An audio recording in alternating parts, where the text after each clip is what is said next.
how can employees themselves be accountable, or what are the factors that employees should be considering for increasing their accountability factor? Because often they misuse the trust that's levied in them.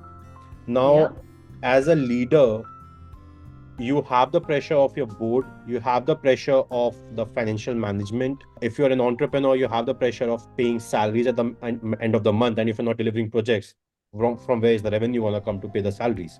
yeah, And now at that time, if an employee comes and says XYZ, that turns out to be not the complete truth. yeah, yeah. Now, how should a leader navigate this space? What are your thoughts? So I will divide this employee into two segments. One employee who works with integrity, who Mhm. wants to get that promotion, who wants to grow in the management and the organization with integrity, and the one who will always complain, who will always complain in whatever situation or organization you put that employee into. Mhm. Mhm. Now, for the ones who are working with integrity, who want to grow with integrity, I will encourage them to start leading their personal life, focus on their personal well-being and well-being of your peers around you, be it your friends and family. Use that as a stepping stone to become more authentic, to empathize with their problems, because you are the one who are taking this journey with integrity. And even if things don't turn up in that organization, the whatever next organization you go, you have trained yourself enough to achieve your personal goal as well as your economic goal. And for the ones who tend to complain, for which, Pulkit, the question comes, because the management is concerned about that. See, if you just keep asking freebies, if you keep playing with first your integrity and the freedom that organization has offered to you, you are never going to be happy. And I'm telling you, in your personal life also you're not happy. In your personal situations, things are not going as per plan. Because as we discussed earlier, Pulkit, more than 70% or the 80% of the personality you carry, who you are in your personal life, in your organization.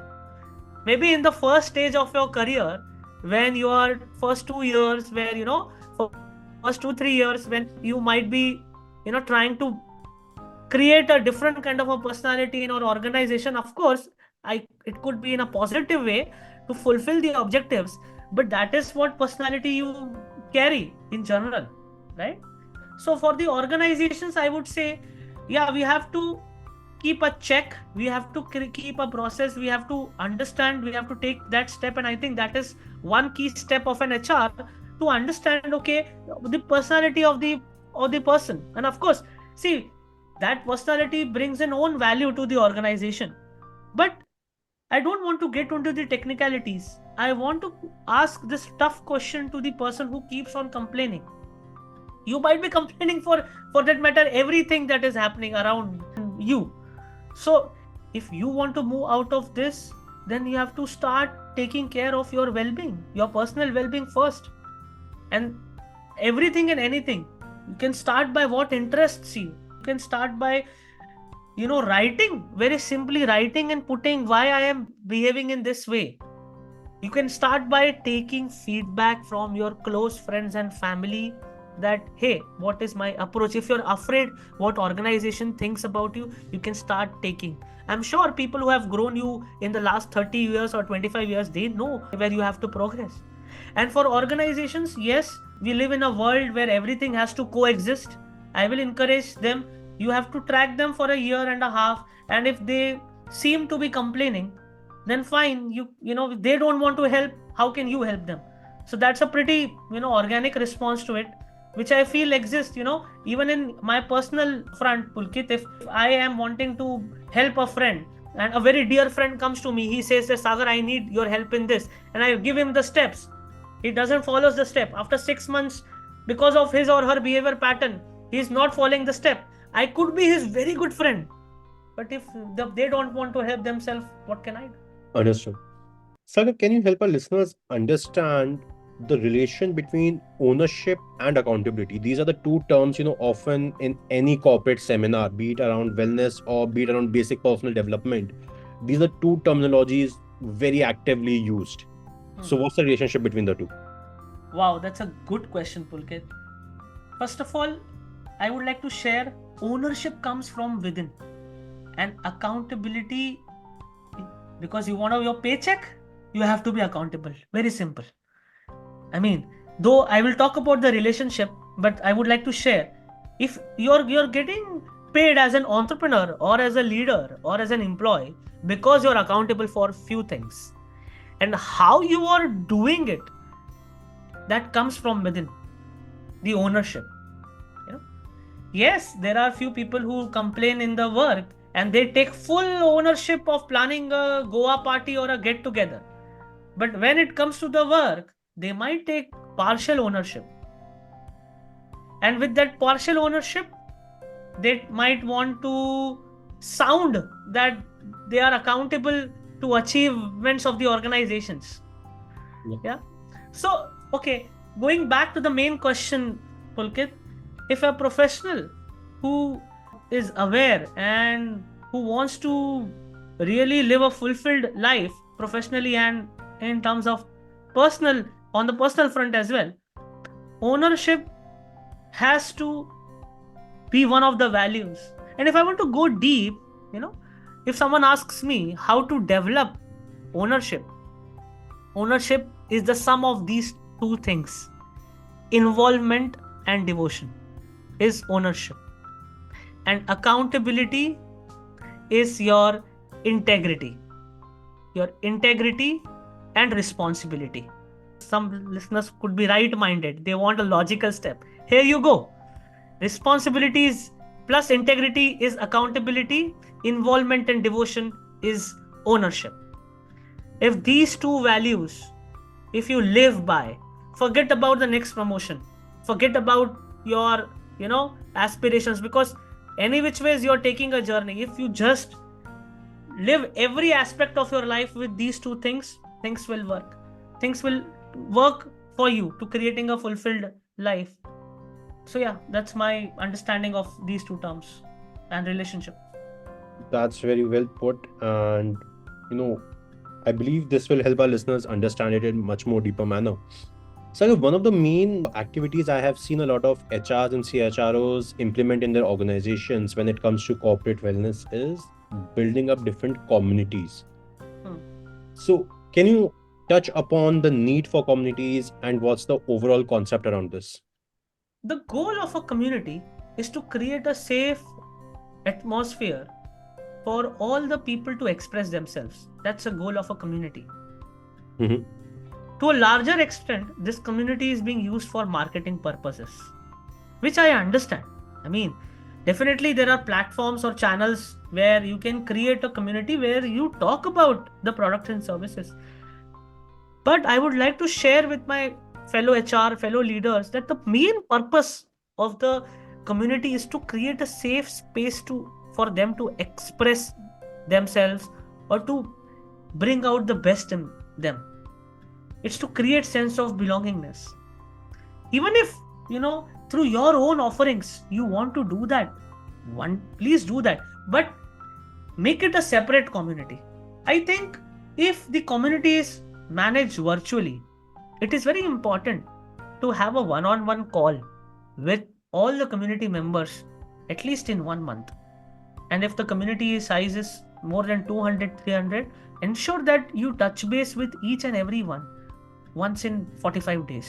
Maybe for a 15-minute call or a 20-minute call, but personal attention becomes very important if it's a virtual community. And if it's an offline community, yes, we have actually structured the HR focused activities. In Diwali, we will do a Rangoli celebration. In Holi, we will do a, Holi celebration or whatever, be it a Halloween's, we'll dress up like an Halloween, which is fine, which is great. I'm sure that promotes, a culture. But then What about the mental health? What about their desires? What about their growth? So we have to also touch that aspect. And by the way, this is connected even with the profitability of your organization. At the moment as we speak, the if you see in a very big in any big corporates, be it the Tatas or the any other company, it is those set of leaders who have worked in the organization for 40 years, that is the result of who they are today. So if you're building a company, and I'm just sharing this, let's say a larger part of India, eh, let's say the companies are 20 years old, I'm just giving one data point, and you want to make a company which you want to exist beyond you, that is 100-150 years, you have to have a workforce and a community in your organization that is willing to give that 30 years of their life. And they become, as I said in the in the earlier answer, that as a part of a human body, their mental health and well-being will play a crucial role if you want them to be with your organization for 30 years. So that community has to come from within. It is like how in a wedding or in a any social function, how is your participation? If 50 people in your family's wedding, they don't give their 100%, how will the intention to set a successful marriage in your family will happen? And same goes when someone is ill in your family, someone is hospitalized in your family. If a community doesn't come up to take care, how will you collectively ensure good health of a senior member? So I am giving these two examples only for you to visualize the intention from which we have to build the community.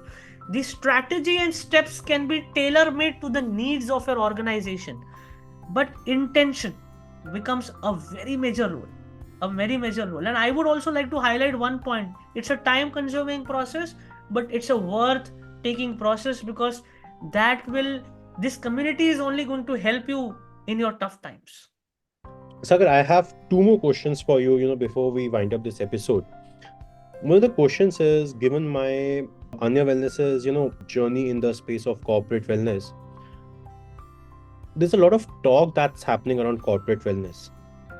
And majorly, if I see, with all due respect to all the startups out there working in this space, it's majorly around providing either teleconsultation or just putting out insurances, and it's categorized under corporate wellness startups. My personal belief is corporate wellness is much more beyond that. It needs to be beyond that. And coming to my main point, when is going to be the time when leaders, the CHROs, the HRs are gonna go just beyond the top? When are we gonna see actual implementations happening in the organizations around well-being of their employees? I know it's not a one-day overnight thing that's gonna happen. It's gonna take some time. But when are we gonna see that starting of those ripple effects, ripples starting to take in the Indian corporate ecosystem out there? With due respect to all the leaders who are contributing and building this, because as we discussed, there are always sets of people. But Pulkit, we live in a world where personal branding, LinkedIn branding, public speaking, going out to seminars and conferences has become very important. Yes, it is important. Yes, advocating is important. But I would like to request all the leaders who have been given these responsibilities, who have worked hard to achieve their aspirations, because I am sure as CHRO or an HRO, you are enjoying an influential position. And yes, it is your responsibility to also go out and do personal branding and also go out and attend conferences. But at the same time, do not get lost in that glory. Do not get lost in that high of being invited to a conference by a government or by any big international organization. You have to put in those efforts and do I would say, the groundwork that you might have done in your first stage of your career or the second stage of your career. That's how I would say, Pulkit. I have no other answer, because it's because they have the influence. They can influence and they are influencing it in other forums, but they have to influence on the ground. Yes, in this world that we live in, all want to achieve whatever you call freedom of expression, freedom of power, financial freedom. I get it. I am also seeking the same. But at the same time, I have to use my own awareness and use it for my advantage. I would also request all the HROs. I'm sure any sports leader, any political leader, any business leader, you might be inspired by, and you might also want to be like them, or you might also want to meet them. If you look closely, the good leaders with integrity, they are working on the ground reality. You take whoever it is, you like Warren Buffett, you like Charlie Munger, they are still following the same lifestyle or the same groundwork that they are doing. You like a MS Dhoni or a Sachin Tendulkar, look at, he's still playing IPL, doing the groundwork. I'm just giving this to make you introspect, on these things. They have achieved a similar podium, they have achieved a similar respect in their industry that you are in, but look, they're still doing the groundwork, they're still in the ground. I think that's fair, and I can't advise them on the skills or the action steps they have to do. They are better off than me for sure. But what I can share is, don't disassociate with the groundwork. Go put your hands dirty, understand, sit with them, talk to the people, get things rolling. That's my only suggestion. Amazing. And I would just like to say that practice before you preach, that's really important to be put out there. Sagar, I would like to wrap up this episode by understanding why there is a need of a chief well-being officer in an organization. And also, you mentioned that you're going through a program around this. So, why don't you share about this? 6 months ago, I was understanding, I deep dive onto this space of well-being, because I understand that this is one of the fundamental DNAs of who we are as a person. If organizations is a living thing by itself, it also needs well-being. I got inspired by the World Happiness Foundation and the work they are doing, and Mr. Lewis, who is heading this. Chief Wellbeing Officers program has given me insight into the countries and global organizations that are actually imbibing well-being on from the DNA level, from a strategy level in their organization. And I believe the time has come for new organizations, startups, corporates, because in a corporate, be it a 100-year company or a 150-year company, the only reason why they are sustaining is because every 1-2 years they are working on a new product line. So they are also not less than a new organization. To ensure that all the stakeholders in the entire business value chain, be it your customers and investors, because we pursue these two important segment of stakeholders. But the first customer, who is the first customer, is the team, because you have convinced them to be part of your business and work to co-create value for these customers. Their well-being is very important. Their well-being can potentially create the experiences that you want to create for your customer or investor. My love for well-being of the first customer, that is your team, inspired me to learn about this particular program and contribute to such initiatives that are around it. And as we discussed, everything has a ripple effect. If a team, through their well-being, works for 20 years, 30 years in the organizations, because that is the biggest problem, no, in the world. What is the global attrition rate? I don't know the data, but globally it is about 40%. 40% of organizations in the world, they are leaving organizations for whatever reasons, right? And all those reasons are emotional reasons. Yes. Someone wants to earn more money, someone wants to hire more power. Can't that be taken care by well-being? Can't, with honest well-being, with integrity? Yes, it can. And I think we have to stop living in the industrial revolution mindset, because a lot of work that has been structured today is from that mindset. right? We are moving, but it helped us build cars and aeroplanes, wonderful. It helped us in the factory system, wonderful. But most of us are knowledge workers today. Most of us get inspiration by these talks that we do, or the books that we read, or travel, or being part of yoga programs, meditation programs, or everything that helps us create a complete human experience. And if a person doesn't brings his skills, give the person the tools, where the person brings his or her own whole personality to the organization, productivity will grow and evolve and will help you achieve results. So yeah, this is how my zoom out perspective of being in this space. Amazing, Sagar. Thanks for coming on the episode. And listeners, if you have any thoughts around this, please feel free to share. And I hope that this discussion, enabled some HRs and CHRs out there to start their initiatives around corporate wellness. And I'm sure Sagar would also be happy to, be the guiding beacon for you guys. So please feel free to reach out. And Sagar, any last thoughts before we wrap up? Thank you, Pulkit, for having me. I was reading a report. I read that podcasts are a very good way to exchange ideas and perspectives. So while you are sharing ideas, you're also learning with it, because you have opened up a door for me to go within and connect the dots to create value for the viewers. So thank you for doing that. I am going to talk about what your organization is doing with the global community. Thank you for creating an impact, and thank you viewers for introspecting with us.